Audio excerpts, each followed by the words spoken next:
बिस्मिल्लाहिर्रहमानिर्रहीम। अस्सलाम वालेकुम। आज का हमारा लेक्चर है स्किज़ोफ्रेनिया स्पेक्ट्रम डिसऑर्डर के ऊपर और ये हमारा डीएसएम की कैटेगरी का लेक्चर नंबर 13 है। मेरे पास एक दफ़ा मेरे जानने वाले आए, उन्होंने मुझे बताया कि ना उनको बहुत ज़्यादा ओवर थिंकिंग होती है, उनका दिमाग बहुत ज़्यादा सोचता है और बहुत ज़्यादा डरता है और इस चीज़ पे वो कंट्रोल नहीं कर पा रहे। तो मैंने उनसे पूछा क्या सोचें आती हैं, तो उन्होंने मुझे सारी सिचुएशन बताई कि मैंने एक जगह बिज़नेस के लिए ली हुई थी, वो जगह मैंने छोड़ दी, वहाँ नए लोग आ गए थे, तो उनके साथ मेरी अच्छी खासी दोस्ती थी। लेकिन अब मुझे लगता है कि वो लोग मेरा बिज़नेस ख़त्म करना चाहते हैं। जिस जगह पे मैं पहले था, वो भी उन्होंने ही छुड़वाई है और जिस जगह मैं अभी हूँ, वो भी इसको भी छुड़वाना चाहते हैं। तो मैंने उनसे पूछा कि कैसे आपको लगता है? तो उन्होंने कहा देखो, उन्हें मुझे डायरेक्टली तो कभी नहीं कहा, लेकिन मुझे इस किस्म की सोच आती है। और वो जब भी मेरे सामने से गुज़रते हैं, तो मुझे बहुत घूर के देखते हैं, जैसे ना वो मुझे कुछ गुस्सा है उनको मेरे ऊपर या मुझे कुछ कहना चाहते हैं। तो मैंने कहा इससे कैसे पता चलता? उन्होंने कहा देखो उस दिन उनकी लड़ाई भी हुई थी। तो मैंने कहा लड़ाई से क्या ताल्लुक? तो उन्होंने कहा लड़ाई उन्होंने मुझे दिखाने के लिए की है। वो जो भी कह रहे थे वो मुझे दिखाने के लिए। तो उन्होंने कहा कि आजकल ऐसा होता है कि जो भी कोई गुजरता है, मुझे लगता है ये शायद उनके साथ मिला हुआ है, ये शायद बंदा उन्होंने भेजा होगा, ये कोई कॉन्स्पिरेसी कर रहे हैं मेरे खिलाफ। तो मैंने उस टाइम, मुझे ऐसा जितना कोई नॉलेज नहीं था, तो मैंने उनको उसके हिसाब से ही गाइड कर दिया कि आप दोस्तों के साथ रहा करें, कोई आउटिंग किया करें, इस तरह की चीज़ें मैंने उनको बता दी। अब कुछ अर्से बाद वो फिर आए, उन्होंने कहा देखो यार, आपने मुझे कहा था दोस्तों के साथ, मैं दोस्तों के साथ गया, मेरे दोस्त भी उनके साथ मिले हुए हैं। तो मैंने कहा वो कैसे? तो उन्होंने कहा कि हम घूमने गए हुए थे, तो मेरे दोस्तों से कुछ लोग मिलने आए, तो उन्होंने पिस्टल लाया हुआ था और वो पिस्टल दिखा रहे थे मुझे। मैंने कहा उन्होंने आपसे कुछ कहा, आपको डराया धमकाया या पिस्टल आपको दिखाई? उन्होंने कहा नहीं, मुझे नहीं दिखाई, लेकिन उन्होंने ऐसे आराम से निकाली और फिर वापस रख दी। वो मुझे दिखाना चाहते हैं कि देखो तुम अपना बिजनेस छोड़ दो, ये सब मिलके मेरे खिलाफ साजिश कर रहे हैं। और फिर उन्होंने मुझे कहा कि देखो मैंने अपना एक और दोस्त भी छोड़ दिया। अब मैंने पूछा वो किस लिए छोड़ा? तो वो उस वक्त रिलेक्टेंट थे, लेकिन उन्होंने मुझे बताया कि देखो मैं आपको बताता हूँ, मैं ऐसा सोचना नहीं चाहता, लेकिन मेरे जहन में ऐसी थॉट्स आती हैं कि शायद मेरी जो स्पाउस है वो मेरे साथ लॉयल नहीं है, वो मुझे चीट कर रही है। तो मैंने कहा इस बात का आपके दोस्त से क्या ताल्लुक? उन्होंने कहा उस दिन मेरी स्पाउस की कॉल आ रही थी, तो मैंने अपने दोस्त के चेहरे पे अजीब सी स्माइल देखी, जिससे मुझे शक हुआ कि इनका कोई लिंक है। और मैं बस ये जोड़ने की कोशिश करता हूँ कि जो वो बिज़नेस मेरा ख़त्म कराना चाहते हैं, उनके साथ भी तो मेरी स्पाउस का कोई लिंक नहीं है। तो मुझे शक हो रहा है मेरे वाइफ़ के ऊपर कि ये मुझे चीट करें। और मैं एक और दोस्त से भी मिलने गया था, तो उसका कोई रिलेशन था किसी मैरिड लड़की के साथ। तो उसके बाद मुझे हुआ कि ये सब लोग कहीं न कहीं मिले हुए हैं और ये सब लोग मेरे खिलाफ कोई साज़िश कर रहे हैं। सब लोग मुझसे मेरा बिज़नेस, मेरा स्पाउस, मेरा सब कुछ छीनना चाहते हैं। तो अब मैं कहीं भी जाता हूँ, कुछ भी होता है, तो मुझे लगता है ये मुझे दिखाने के लिए किया जाता है। तो उस टाइम मुझे अभी जब तक कोई भी आइडिया नहीं था कि ये सब क्या है, क्योंकि मैं खुद एक स्टूडेंट था उस टाइम, इतना मुझे आइडिया नहीं था। तो मैंने उनको गाइड किया कि आप अपनी फैमिली से भी बात करें, फैमिली को भी कॉन्फिडेंस मिले। तो उन्होंने फैमिली वगैरह को बताया। पहले वो फैमिली को नहीं बता रहे थे, हेजिटेंट थे कि वो क्या सोचेंगे इनकी बातों का। फिर उन्होंने फैमिली को बताया, फैमिली ने अच्छे से सपोर्ट किया। उन्होंने कहा ठीक है, ऐसी आज तक हमने कोई बात नोट नहीं की आपके स्पाउस में, अब भी हम देखेंगे, हम नज़र रखेंगे, आप बिल्कुल रिलैक्स रहो। उस टाइम वो रिलैक्स हो जाते थे, लेकिन वो थॉट्स बढ़ती चली जा रही थी। उन्होंने क्या किया, उन्होंने अपना बिज़नेस छोड़ के घर में बैठना शुरू कर दिया। 15-20 दिन घर में बैठे रहे और वो स्पाउस पे नज़र रखते थे कि स्पाउस उनकी कर क्या रही है, उनकी वाइफ़ जो है। अगर वो नमाज़ पढ़ रही हैं, तो वो नमाज़ में क्या पढ़ रही हैं, उनको बोलते होते ऊँची आवाज़ में सुनाओ मुझे, आप कुछ पढ़ रही हो, कुछ मेरे खिलाफ कुछ पढ़ रही हो। फिर अगर वो कोई तस्बीह कर रही हैं, तो शायद ये कोई जादू करने की कोशिश कर रही हैं। 15-20 दिन उन्होंने गुज़ारे, उनको कुछ भी नहीं मिला। तो उन्होंने फैमिली ने थोड़ा, फैमिली का भी सब्र ख़त्म हो रहा था, तो फैमिली ने उनको बिठा के थोड़ा उनको अपोज़ किया कि आप गलत हो, आप गलत बोल रहे हो, ऐसा कुछ भी नहीं है, 15-20 दिन हो गए, आपको ऐसी थॉट्स आ रही हैं। तो उन्होंने ना फिर फैमिली पे भी शक करना शुरू कर दिया। उन्होंने कहा कि देखो यार, ये मेरी फैमिली भी इनके साथ मिली है, मेरी मदर भी मिली है, मेरे फादर भी, मेरे बहन-भाई भी, ये सब लोग आपस में मिले हुए हैं, ये कुछ बड़ा प्लान कर रहे हैं और ये मेरे खिलाफ प्लान कर रहे हैं, मुझसे सब कुछ छीनना चाहते हैं। वहाँ मुझे थोड़ा बहुत होने लग गया कि कोई इश्यू है, तो मैंने उनकी फैमिली को गाइड किया कि अब आप ऐसा करें, आप साइकियाट्रिस्ट के पास चले जाएँ, थोड़ा इश्यू सिवियर है। मुझे उस टाइम इतना ख़ास आइडिया नहीं था, तो मैंने थोड़ा बहुत स्टडी करना भी शुरू कर दिया। अब फैमिली ने कहा कि हम पहले हिसाब-किताब करवा लेते हैं, वो जो होता है तावीज़ नहीं हुआ, तो उनको ये जहाँ से वो कुछ पता कराते थे, उनको लगता था तावीज़ हुआ है कहीं पे जादू हुआ है, कहीं पे नज़र बहुत ज़्यादा हुई है, कहीं पे इस पे साया है। तो यही चीज़ें आती थी और वो उसी में लगे रहे कि इसका तोड़ करवाएँगे और वो तोड़ हो नहीं रहा था, कुछ भी नहीं हो रहा था, कुछ मिल नहीं रहा था और लोग यही कहते थे कि बहुत खतरनाक चीज़ इस पे हुई हुई है। अब काफ़ी अर्सा गुज़रने के बाद फैमिली मुझे बुलाया, उन्होंने कहा कि देखें, अब ये अजीबो-गरीब बातें कर रहा है। तो मैंने क्या किया, मैंने थोड़ी-सी रेपो बनाई क्लाइंट के साथ। मैं उनके पास बैठा, मैंने उनसे पूछा कि क्या हुआ? आपको कैसे लगता है कि आपकी फैमिली आपके खिलाफ साज़िश कर रही है? मैं आपके साथ हूँ, आप बेफ़िक्र रहें। एक अच्छी रेपो बनाई। तो उन्होंने मुझे कहा देखो यार, मैं आपको बताऊँगा, लेकिन आप और मेरे तक ये बात रहेगी। तो उन्होंने मुझे कहा कि देखो, मुझे इशारे मिल जाते हैं, मुझे ख्वाब में पता चल जाता है कि ये लोग मेरे खिलाफ साज़िश कर, मेरे ख्वाब में ऐसी चीज़ें आती हैं। मुझे कहा जाता है ऐसा कि देखो ये मुझे बता दिया जाता है। मैं कहा कौन बताता है? उन्होंने कहा बस हैं कुछ लोग बताते हैं। अब मुझे यहाँ पे थोड़ा डाउट हुआ। मैं कहा कौन लोग बताते हैं? उन्होंने कहा देखो कुछ लोग हैं जो आते हैं, वो आप लोगों को नहीं पता, वो सिर्फ मुझे पता है। वो आते हैं और वो मुझे बता देते हैं कि देखो ये सब ऐसे ऐसे हो रहा है, ये सब गलत कर रहे हैं, ये तुम्हारे खिलाफ साजिश कर रहे हैं, ये तुम्हें मारना चाहते हैं। और फिर मैंने जब फैमिली से कंफर्म किया तो उन्होंने कहा हाँ ये हमारे हाथ का कुछ भी नहीं खाता, ये हम कुछ भी बनाते हैं ये नहीं खाता, ये सारा दिन में एक चाय पीता है, और वो भी ऐसे आता है कि वो चाय में पानी डालता है, गिरा देता है, 8-10 दफ़ा वो पानी गिराता है, उसको धोता है धोता है धोता है, फिर उसमें चाय बनाता है और उसको इतना उबालता है कि वो अजीबो-गरीब चीज़ बन जाती है। और फिर मैंने कहा कभी ऑकवर्ड सी हो, उन्होंने कहा एग्रेसिव लेवल बहुत ज़्यादा हो जाता है, थॉट्स कभी एक है कभी दूसरी बात पे शिफ्ट कर रहा है। तो उन्होंने मुझे कहा, अब क्लाइंट ने मुझे कहा कि उसको कुछ लोग आके बताते हैं। अब वो कुछ लोग क्या थे कि उनको वो लोग आके बताते हैं जो किसी को नज़र नहीं आते। वो कोई और चीज़ है, कोई और मखलूक है। इसी वजह से फैमिली को लगता था कि कोई जादू वगैरह, और मुझे समझ आ गई थी, तब तक मैंने स्टडी कर लिया था। मैंने कहा ये हेलुसिनेशन हो रही है। तो मैंने जाके साइकियाट्रिस्ट से कंफर्म किया। साइकियाट्रिस्ट ने मुझे कहा कि आप इस तरह से मेडिकेशन जो है, ये वाली मेडिकेशंस हैं, आप घर में कोशिश करें, अगर वो मेडिकेशन ले लेते हैं तो ठीक हो जाएंगे। जब सिम्टम थोड़े कम हो जाए फिर आप उनको यहाँ लें। फिर वहाँ मैंने फैमिली को गाइड किया कि आप ऐसा करें, आप इनमें से कोई एक बंदा इनके साथ दोस्ती करें, इनकी हाँ में लाए, और फिर प्यार मोहब्बत से मेडिसिन इनको देना शुरू करें। तो ऐसे ही हुआ। कोई 15-20 दिन, 1 महीना उन्होंने दवाई वगैरह खिलाई, थोड़े से सिम्टम्स कम हुए तो फिर वो कन्विंस हो गए कि मुझे साइकियाट्रिस्ट के पास जाना चाहिए। और फिर वो साइकियाट्रिस्ट के पास गए और साइकियाट्रिस्ट ने सारी हिस्ट्री ली, और फिर साइकियाट्रिस्ट ने मुझसे पूछा कि अब आपको क्या, मैं वहीं था तो उन्होंने मुझे कहा कि आपको क्या लगता है क्या? मैं कहा ये तो साइकोटिक सिम्टम्स है। तो उन्होंने कहा जी साइकोटिक सिम्टम्स है, शिजोफ्रेनिया का शक हो रहा है मुझे, और वही है इसको। तो वहाँ से मेरा फर्स्ट इंटरेक्शन हुआ था शिजोफ्रेनिया के साथ। और फिर उसके बाद मैं उसको बहुत ज़्यादा स्टडी भी करने लग गया, क्योंकि इसके पीछे बहुत ज़्यादा बातें थी, जादू हो रहा है, साया आ रहा है, नज़र हो रही है। और मैं बहुत से स्कॉलर से भी मिलने लग गया, मैं उनसे भी पूछने लग गया जादू क्या चीज़ होती है, फलां चीज़ क्या होती है। मैंने काफ़ी ज़्यादा स्टडी करना शुरू कर लिया। और एक स्कॉलर बहुत अच्छे थे, उन्होंने मुझे कहा असलान देखो तुम शिज़ोफ्रेनिया पे कुछ लिखो। मेरी तो वो फील्ड थी नहीं, मेरी डोमेन नहीं थी। तो उन्होंने मुझे कहा देखो 95% जो लोग हमारे पास आते हैं ना, दम करवाने, तावीज़ करवाने, जादू का तोड़ करवाने, 95% लोगों के साथ कोई चीज़ नहीं होती। उनको ज़हनी बीमारी होती है और हम उनको साइकियाट्रिस्ट को भेजते हैं। तो लोगों को ये अवेयरनेस होनी चाहिए।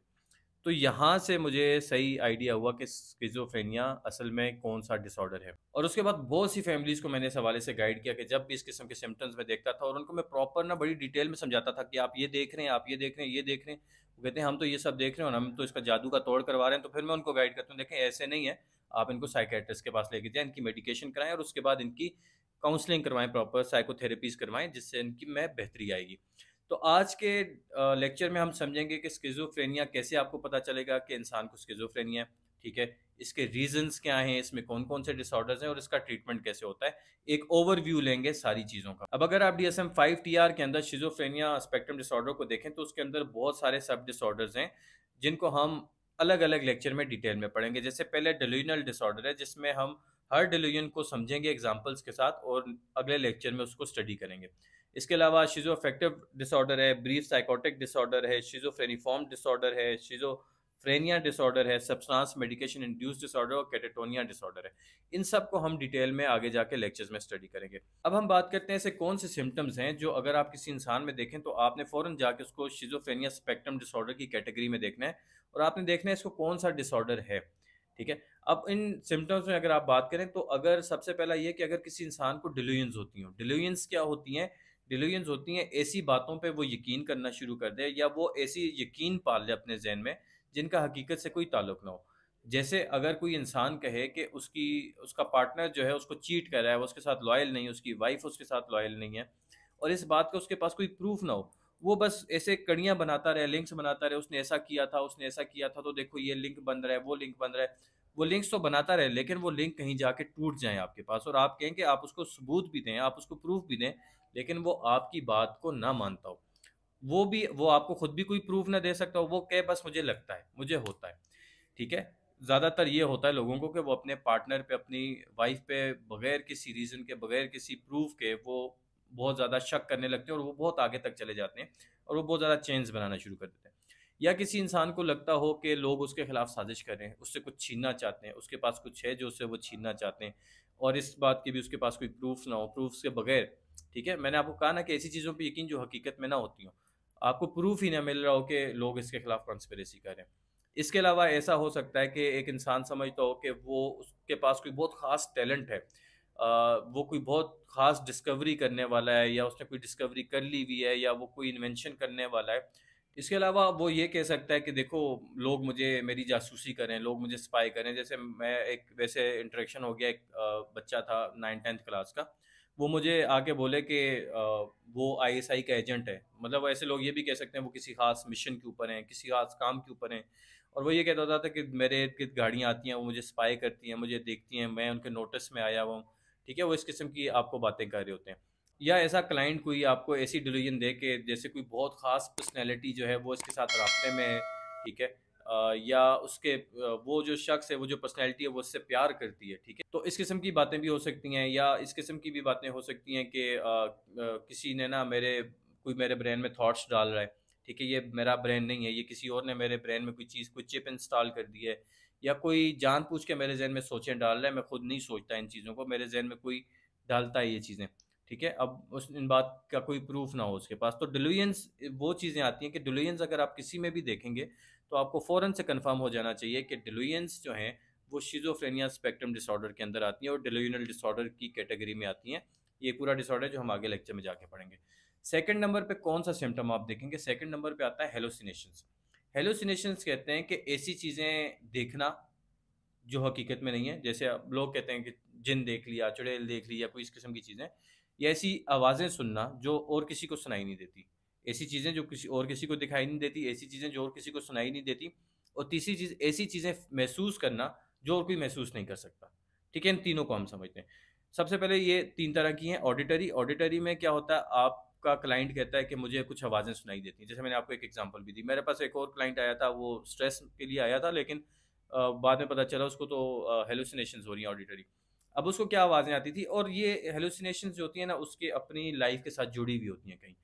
अब इसमें कैसी आवाज़ें आ सकती हैं, जैसे कोई जैसे कॉन्स्पिरेसी, जिसको लग रहा है ना कि वो उसके खिलाफ ही लोग साजिश कर रहे हैं, तो उसको ये आवाज़ आ सकती है कि इनकी बात मत सुनो, ये भी तुम्हारे खिलाफ साजिश कर रहे हैं। अब जो मेरा दूसरा क्लाइंट था, उसको ये आवाज़ आ रही थी कि उसका वो लड़के का नाम लेते होती थी कि वो लड़का कहाँ है, वो तो यहाँ है ही नहीं, तुम तो वो हो ही नहीं। वो उसकी एक अपना ट्रॉमा था, तो वो आवाज़ें उसको आती होती थी। तो ऐसी आवाज़ें आ सकती हैं। तो वो क्लाइंट से आप एक्सप्लोर करते हैं तो पता चल जाता है, अच्छा इसको हेलुसिनेशंस हो रही हैं। दूसरी है विजुअल, ऐसी चीज़ें दिखाई देना, जैसे इधर कमरे के कोने में कोई चीज़ खड़ी, जैसे अक्सर आप ड्रामों में देखते हैं ना कि गुड़िया कोने में खड़ी हुई है और वो फिर गुड़िया गायब हो जाती है, ठीक है? और लोग कहते हैं कि वो चीज़ें आई थी, उन्होंने मुझे कुछ बताया था। कुछ क्लाइंट्स तो कह देते हैं कि अभी हम थोड़ी देर पहले ही एक केस डिस्कस कर रहे थे, एक हमारा क्लिनिकल साइकोलॉजिस्ट है, वो रिहैब में काम करता है। उसने कहा कि वो मेरा एक क्लाइंट था, तो वो कहता होता था कि वो अपने आप को अल्लाह मानता था, और वो कहता था कि अभी यहाँ पे फरिश्ते आ रहे हैं, यहाँ जिब्राइल बैठा हुआ है यहाँ पे। तो इस किस्म की हेलुसिनेशंस भी होती हैं। ये बहुत एक्सट्रीम की हेलुसिनेशंस है, इससे कम सवेर भी होती हैं। और तीसरा, फ़ील करना। अब वो फ़ील करना क्या हो सकता है? ऐसी चीज़ उसको अनप्लेज़ेंट सी स्मेल आती हो, जो और किसी को नहीं आ रही। ठीक है? उसको लग रहा हो रबड़ रबड़ जल रही है कहीं पे, और घर में कहीं पे कोई आग नहीं लगी हुई, दूर-दूर तक कहीं कोई आग नहीं लगी हुई, ठीक है? लेकिन उसको बार-बार बहुत स्मेल आ रही है, या उसको कोई ऐसा अनप्लेज़ेंट सा टेस्ट फ़ील हो रहा हो कि वो बार-बार उसको वो टेस्ट फ़ील होता ही जा रहा है और वो किसी और को फ़ील नहीं हो रहा। तो ये भी हैलुसिनेशंस आ सकती हैं इंसान को, ठीक है? तीसरे नंबर पे जो सिम्पटम आप देखते हैं वो है डिसऑर्गनाइज़्ड थिंकिंग और स्पीच, कि एक बंदे की जो थॉट्स हैं वो भी ऑर्गेनाइज नहीं है। जब वो आपसे बात करता है तो एक टॉपिक पे बात करते करते दूसरे पे चला जाता है, तीसरे पे चला जाता है।